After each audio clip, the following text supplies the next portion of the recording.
I stood in the hallway of my grandfather's dimly lit house, watching his nightly ritual for the 100th time. Every evening at exactly 7:30 p.m. he would make his rounds. The routine never changed. His weathered hands, trembling slightly with age, methodically checked every light switch, every lamp, and every fixture in the two-story colonial home.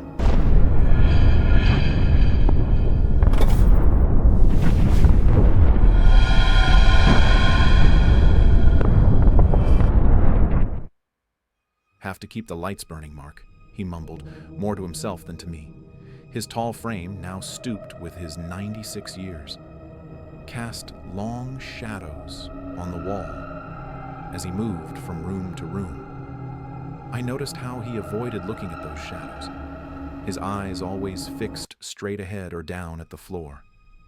The strangest part came next: the mirrors.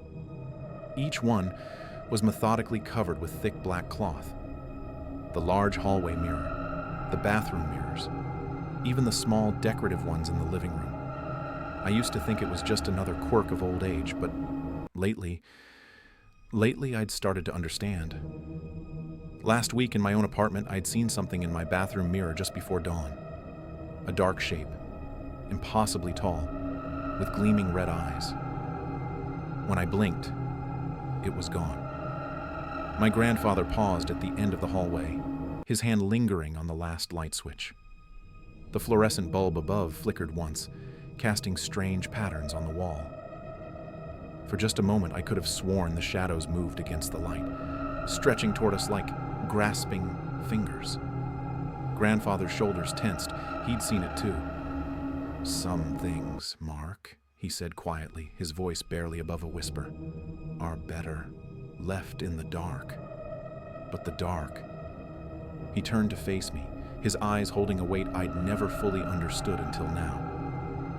The dark doesn't always want to stay there. The attic floorboards creaked under my feet as I sifted through decades of family history. Mom had asked me to help clean out Grandpa's old storage. But what started as a simple cleaning job turned into something else entirely. "Just old boxes up here," I called down, my voice echoing in the musty space. I dragged another dusty box into the weak beam of sunlight streaming through the small window. This one was different. A military footlocker, its olive drab paint faded with age. My fingers traced the stenciled letters. PFCJ Jefferson 101st. Jefferson? Our family name was Patterson. Inside, beneath a carefully folded uniform, I found it. A leather-bound diary, its pages yellow with age. "Return to owner if found" was written in careful script on the first page. Something about those words made my skin prickle. A shadow flickered in the corner of my eye. I turned quickly, but there was nothing there except empty boxes and dust motes dancing in the sunlight. My watch suddenly stopped, its second hand frozen at 3:47. The temperature seemed to plummet, my breath visible in the suddenly frigid air. The diary felt heavy in my hands, like it carried more than just paper and ink. Something told me I'd found what I'd been looking for, though I hadn't known I was looking for anything at all. I found Grandpa in his study, surrounded by his usual fortress of light. "Grandpa, I found something in the attic." My voice sounded smaller than I intended. The moment I held out the diary, his face went ash white.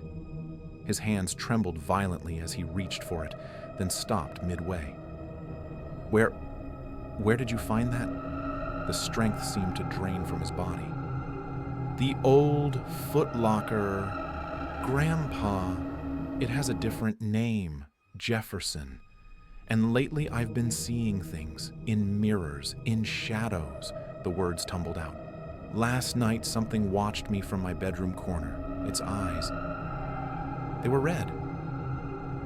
Grandpa slumped in his chair. "No," he whispered. "Not you too.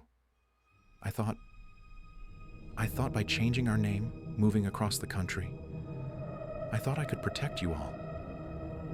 He looked up at me, his eyes filled with a fear I'd never seen before. 50 years. 50 years I kept this secret, carried this curse, Now my grandson stood before me, marked by the same darkness that had haunted my life. The diary lay between us like a bomb waiting to explode. I knew what I had to do. "Sit down, Mark," I said, my voice steadier than I felt. "It's time you learned the truth about what happened in 1944. About why we never keep mirrors uncovered, about what followed me home from that cursed forest in Germany. I was 19 when it all started, just a young private first class in the 101st Airborne, fresh-faced and eager to prove myself. But even before the mission that changed everything, I was different. The first time it happened was during a night patrol in France. I sensed something wrong before anyone else, an unnatural stillness in the air, a darkness deeper than normal. Saved our whole unit from walking into a German ambush. The men called it exceptional instincts. I knew it was something else. These feelings kept coming. I'd know which buildings held danger before we entered them. I could sense death lingering in certain places. That's what caught Major Hayes' attention. "Private Jefferson," he'd said, calling me into his tent one rainy evening, "your commanding officer tells me you have a special awareness." The way he studied me, like I was some rare specimen, made my skin crawl. "We're putting together a special reconnaissance unit, men with unique capabilities." The training that followed was unlike anything in basics. They taught us to move silently through any terrain, to blend with shadows. Though I already knew something about shadows that they didn't. We learned to read ancient symbols, to understand things that had no place in normal military operations. Special Reconnaissance Unit, that's what they called us. But even then, I knew we were being prepared for something darker, something they didn't dare put in official records. They called us the 41st Shock Unit, but that name wasn't in any official roster. We didn't exist on paper. And what we were really meant for, well, that's where the true horror begins. They gathered us in an underground bunker, the kind of place where even the walls seemed to keep secrets.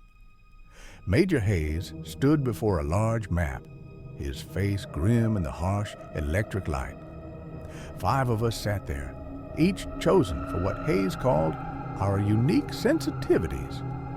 "Gentlemen," Hayes began, "what I'm about to tell you doesn't leave this room." He introduced each member of our team.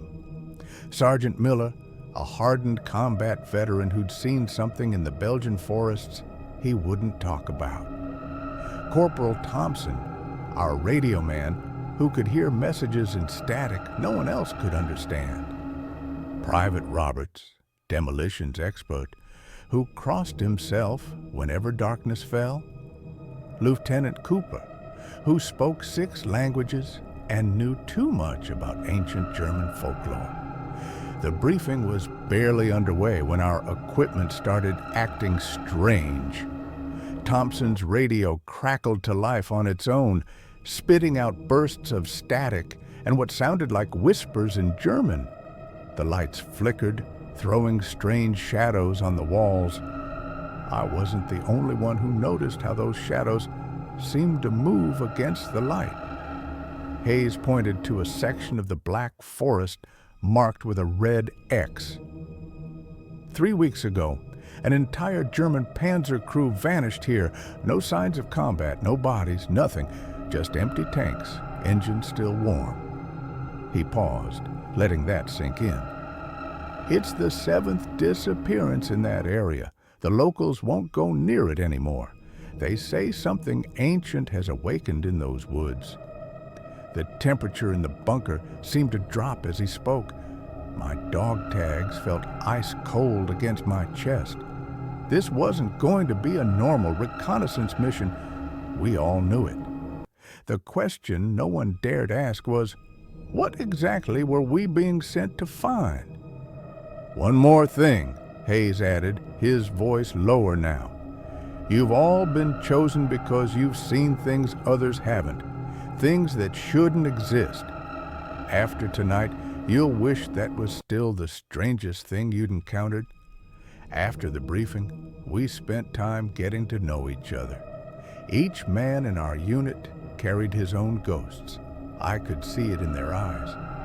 Sergeant Miller, built like a tank with scars on his knuckles, had a 1,000-yard stare that got worse in the dark.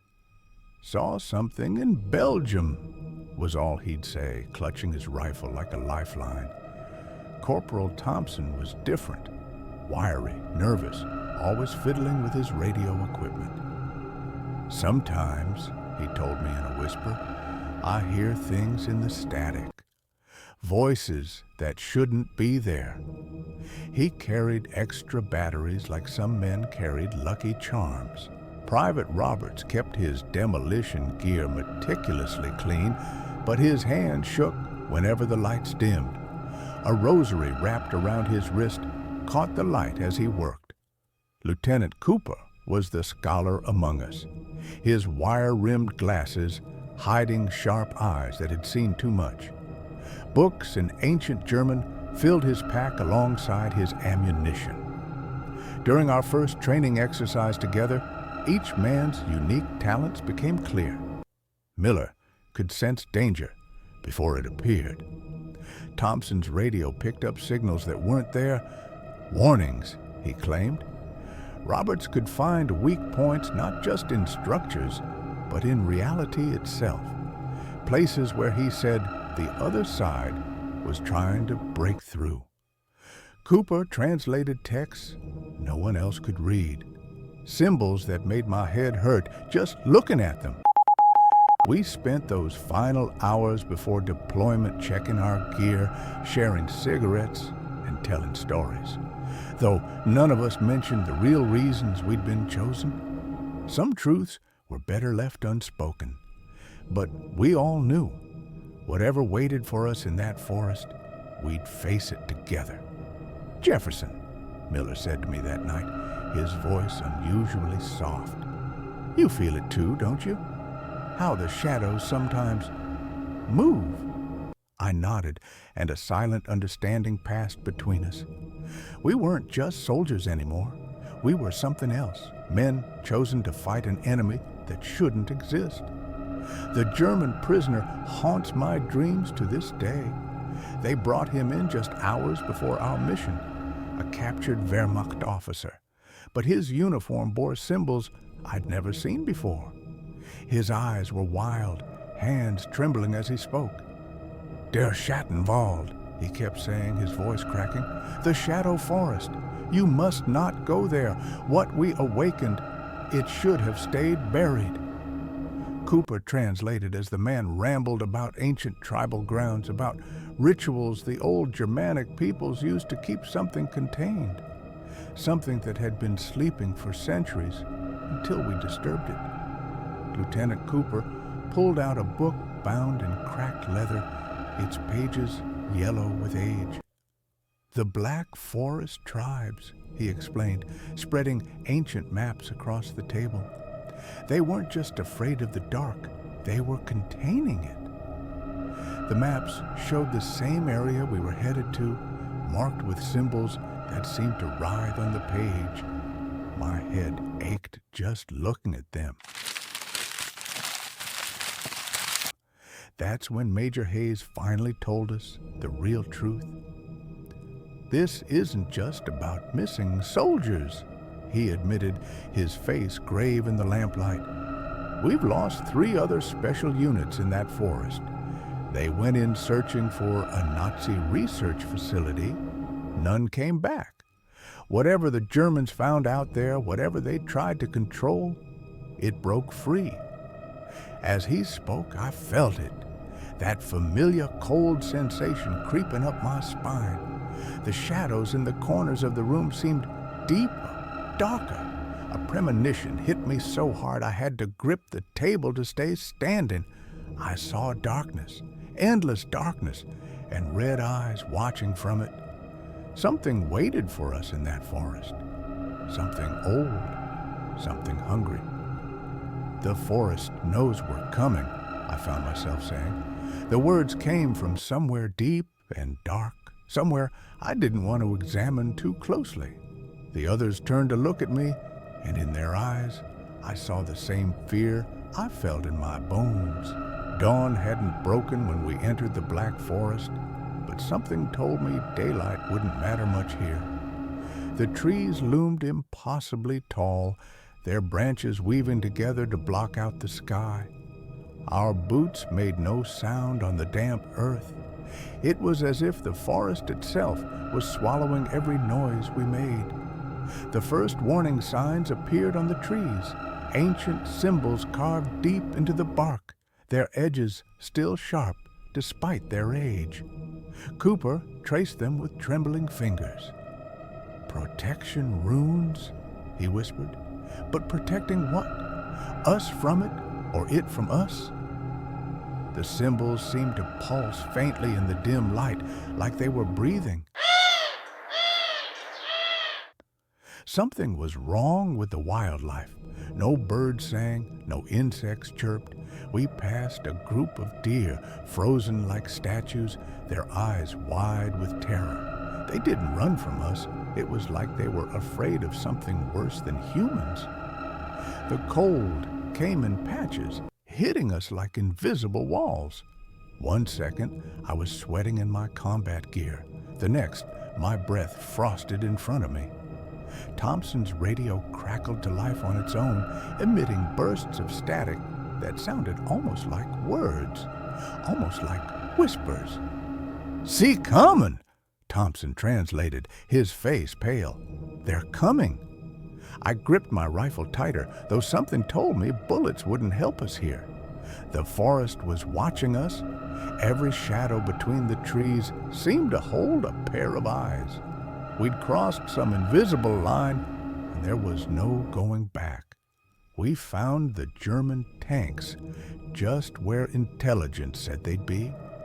3 Panzers, arranged in a perfect triangle, their gun barrels all pointing outward like they were defending against something. The engines were cold now, but Cooper checked the fuel gauges. They still had nearly full tanks. Whatever happened here, it wasn't a fuel shortage. "Jefferson, check the lead tank," Miller ordered. Inside, everything was pristine, too pristine. Half-eaten rations still lay on the gunner's seat. A cigarette had burned down to ash in the ashtray. Family photos were still tacked to the walls. No soldier abandons personal items like that. Not willingly. In the commander's seat, I found a logbook. The last entry sent chills down my spine. It moves in the shadows. Shadows where there should be no shadows. God help us, we can hear it scratching at the metal.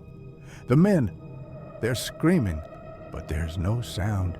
It's taking them one by. The entry ended in a violent pen stroke. Thompson's radio erupted in a burst of static that made us all jump. Through the white noise, we heard it, German voices, screaming, pleading. The date stamp on the radio showed it was picking up transmissions from 3 weeks ago, the day the tanks were abandoned. "That's impossible," Thompson whispered, adjusting dials frantically.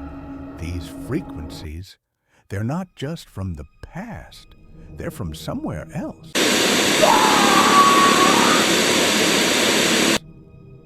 Looking at those empty tanks, I realized we weren't just following a trail. We were being led somewhere, and whatever was leading us, it had been waiting. The Nazi research facility was hidden under a hillside, its entrance barely visible beneath thick vines. Heavy steel doors hung open, twisted outward like something had forced its way out. Above the entrance, carved into the concrete, was a symbol that made my head throb. A twisted rune, Cooper said meant gateway. The first bodies were just inside, German guards, their rifles still clutched in death-white hands. Their faces, I'll never forget their faces. Pure terror frozen in their final moments. No blood, no wounds, just expressions of absolute horror. Like they'd seen something their minds couldn't handle. Papers were scattered everywhere, covered in hurried German handwriting. Cooper snatched them up, his flashlight beam dancing across the pages. "These are research notes," he muttered. "Something about ancient artifacts, ritual sites in the forest, a containment chamber." His voice trailed off as he read further, his face growing pale. That's when the visions hit me. One moment I was standing in the bunker entrance. The next, I was somewhere else, seeing through other eyes, scientists in white coats running through the same corridors, a darkness spreading across the walls like living ink, red eyes opening in that darkness. So many eyes.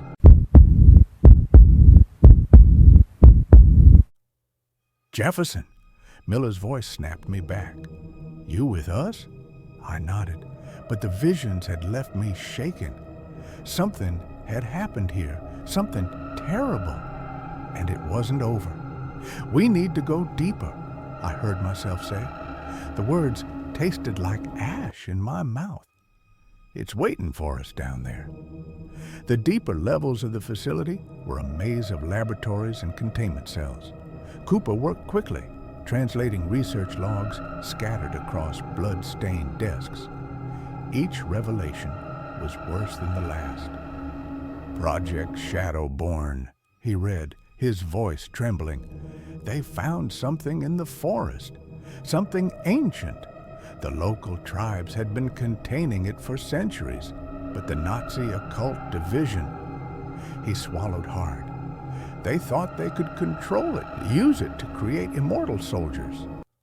The logs detailed their experiments. They'd started with animals, then moved to prisoners. Finally, they'd brought in the tank crew. The photos made my stomach turn. Men exposed to what they called shadow essence. Their bodies twisted, corrupted, but they didn't die. They changed. In the main lab, we found it, a pedestal surrounded by occult symbols.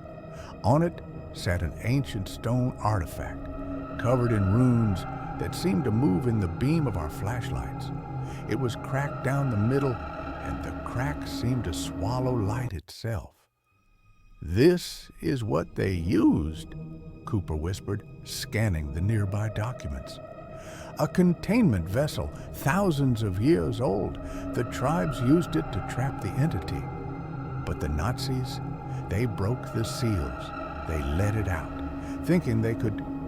The lights flickered, and in that moment of darkness, I saw it clearly in my mind.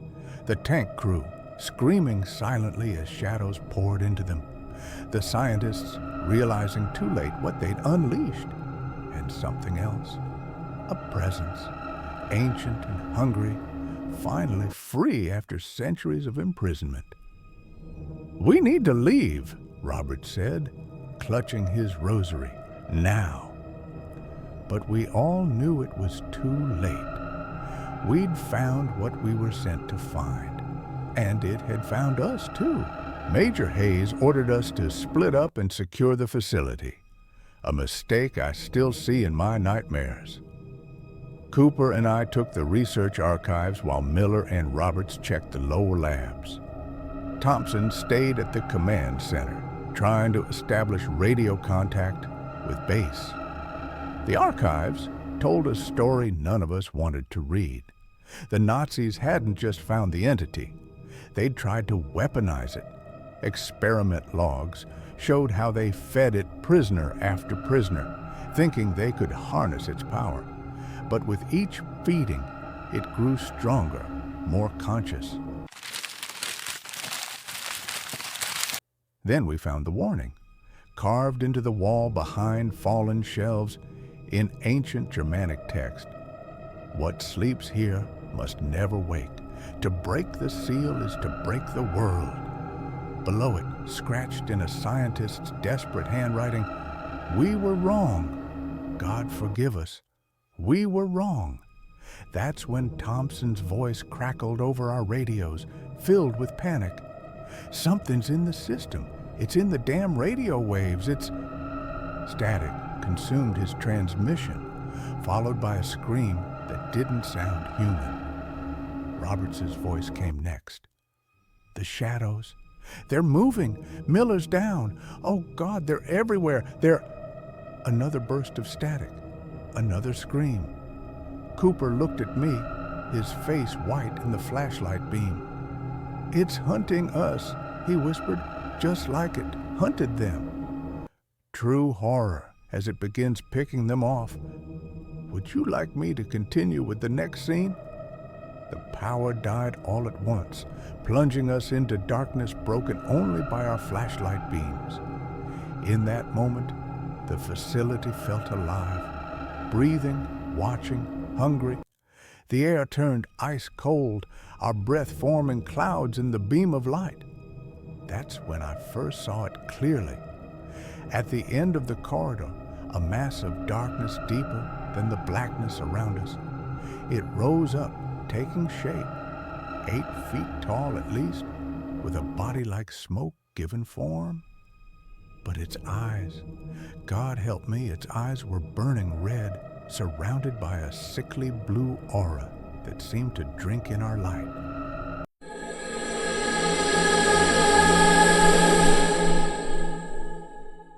"Run!" Cooper screamed, firing his rifle. The bullets passed right through the creature, sparking off the wall behind it. The thing moved like living smoke, flowing across the ceiling and walls with impossible speed. I saw Cooper try to turn, to run, but the creature was already there. Its claws, made of solidified darkness, plunged into his shoulders. Cooper's scream echoed through the facility as the thing lifted him 6 feet off the ground, his legs kicking helplessly in the air. "Jefferson, help me!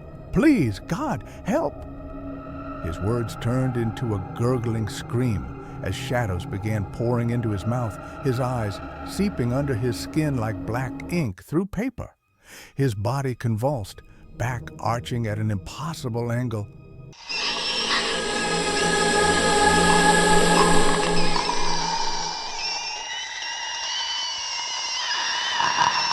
"Cooper!" I tried to move, to help, but my body wouldn't respond. The creature turned its head toward me, those burning red eyes fixing on mine as it continued to feed on Cooper. My friend's screams grew weaker, his skin turning gray, then black, as the shadows consumed him from inside. I ran. God help me, I ran. Behind me, I heard Cooper's body hit the floor with a dull thud, followed by that sound like rustling paper and screaming wind, as the creature began its pursuit. The temperature dropped with every step it gained. My flashlight flickered and died as the creature's presence drained its power. Then Cooper's voice came over the radio, but it wasn't him anymore. Something else was using his voice, distorting it. "Run, little soldier. Your fear makes the hunt sweeter." I ran through the dark corridors, the creature's laughter echoing behind me. My lungs burned with each breath of freezing air. Ahead, I saw Miller and Roberts backed into a corner, their flashlights creating a weak circle of light.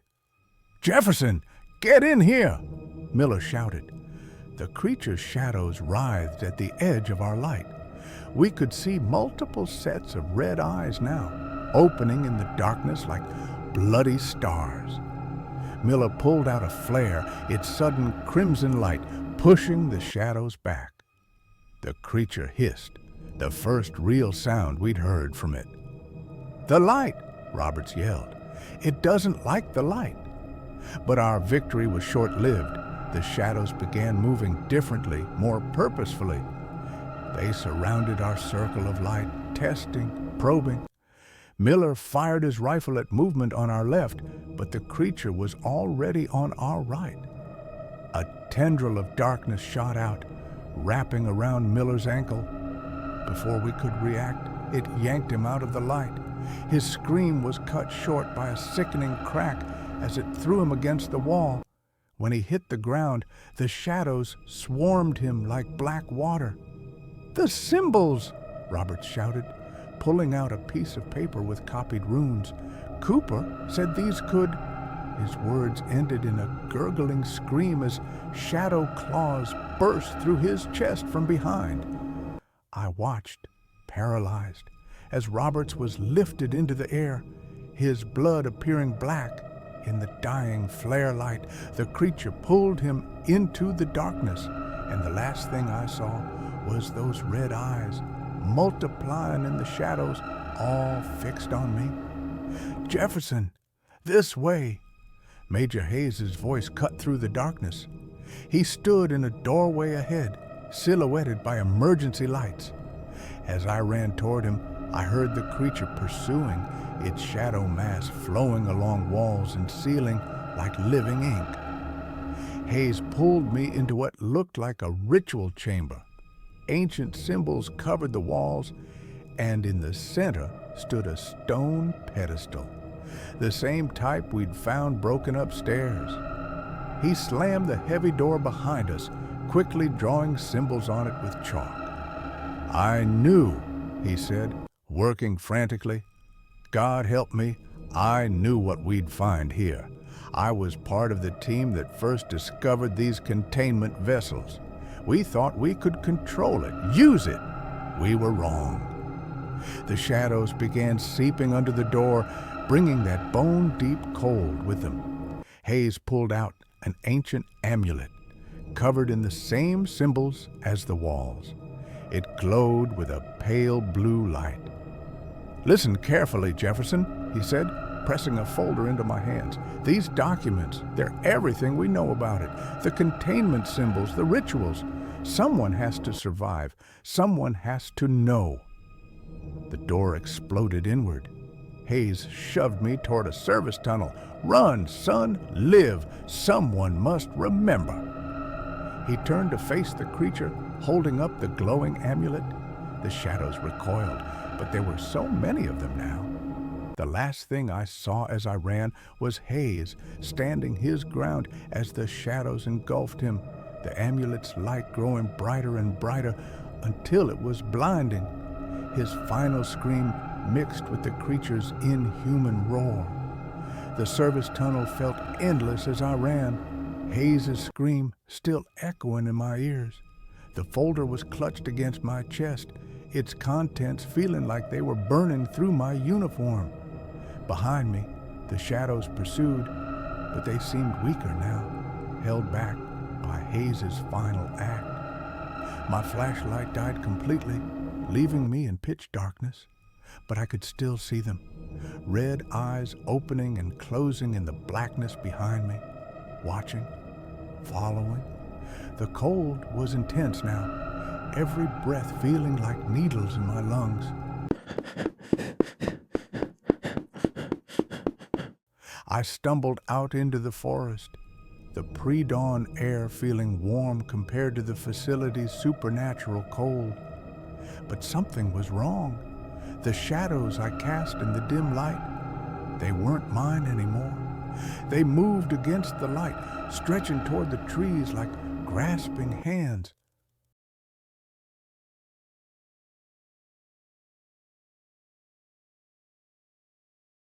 That's when I felt it, a burning sensation on my back, like ice, so cold it burned. The creature had marked me. I knew it without understanding how. It hadn't caught me, but it had claimed me. In every mirror, in every shadow, it would be watching, waiting. I ran until I found our rendezvous point collapsing in front of the rescue team. They found me babbling about shadows and red eyes. The folder was still clutched in my hands, but when I opened it later, the pages were blank, as if the darkness itself had swallowed the words. We lost contact, the rescue team leader said. You're the only one who made it out. The only one. But I knew I hadn't escaped. Not really. The shadow in the corner of my eye, darker than it should be, told me that my real nightmare was just beginning. The debriefing room was too bright, painfully bright. 3 officers I'd never seen before sat across from me, their faces expressionless as I told my story. They asked questions about everything: the facility, the research, the creature. But their eyes told me they already knew. This incident is classified beyond top secret, the senior officer said. You'll be given a new identity, a new assignment. Speak of this to no one. He leaned forward, his eyes cold. We're watching you, Jefferson, always watching. But they weren't the only ones watching. It started with small things. My shadow would move when I was standing still. Lights would flicker when I entered a room. And the mirrors. God, the mirrors were worst of all. Those red eyes, always there in the reflection, just at the edge of vision. I changed my name from Jefferson to Patterson, moved across the country, got married, had a family, but it followed me. Every time I started feeling safe, I'd catch a glimpse of it. A tall, dark figure standing in the corner, watching my children sleep, waiting. Years passed, and I learned to live with it. Keep the lights on, cover the mirrors, never stay in one place too long. But now my grandson has seen it too. The curse has passed to him, just as I always feared it would. Telling Mark the story, I can see it in his eyes. The same fear I've lived with for 50 years. He's experienced it too, though he didn't understand what he was seeing until now. The shadows in his apartment, the reflections in his mirrors, the cold spots that follow him. But why now, Grandpa? Why is it showing itself to me? Mark's voice trembles as he asks. I feel the temperature in the room dropping. The lights in my study begin to flicker, casting dancing shadows on the walls. Shadows that move against the light, reaching toward us like hungry fingers. Because it's been waiting, I whisper. All these years, it's been waiting for this moment. It knew eventually I'd have to tell someone, had to pass on the truth. The diary sits between us on the desk, its pages now filled with dark stains that weren't there before. Mark gasps, pointing to the corner of the room. I don't need to look. I can feel it. That familiar bone-deep cold, the sensation of ancient eyes watching us. The thing I've spent 50 years running from has finally decided to stop waiting. Mark, I say, my voice steadier than I feel. Whatever happens next, remember, the symbols in that folder Hayes gave me, I've kept them hidden all these years. Maybe together we can... But my words trail off as the lights go out completely, plunging us into darkness. In that blackness, red eyes begin to open, dozens of them surrounding us. And that voice, the same voice that haunted my nightmares for 50 years, speaks. Finally, both of you together. The darkness around us thickens, becoming almost solid. Those red eyes float in the blackness, and finally, after 50 years, the creature takes full form before us. Its massive shadow body towers to the ceiling, that sickly blue aura pulsing around it like a heartbeat. So long, it speaks, its voice like rustling papers and dying screams. So long I've waited, watching your fear grow, feeding on your terror. But now, a clawed hand of pure darkness reaches toward Mark. Now I can complete what began in that forest. I step between it and my grandson, though my legs shake with age and fear. No, I say, my voice stronger than I expect. You've haunted me for 50 years. You won't have him. The creature laughs, a sound like breaking glass. Brave little soldier, still fighting after all these years, but I'm not here to take, I'm here to offer a choice. Its form shifts, and suddenly we see what it truly is, not just a monster, but a guardian. Ancient tribal markings glow within its shadow flesh, symbols of protection twisted by Nazi experiments into something corrupt. The Germans broke me, corrupted my purpose, it says. For centuries, I guarded the boundary between light and dark. Now, ... Its red eyes fix on both of us. Now you can help me return to what I was or suffer my curse for generations to come. Mark grabs my hand, and I feel the strength of youth flowing into my tired bones. Together, we face the creature that has haunted our family for half a century. In this moment, we must choose: help free an ancient guardian from its corruption, or condemn our bloodline to eternal darkness. The room grows colder. The shadows deepen. The creature waits for our answer. Some choices echo through generations. Some shadows never fade. And some stories never truly end.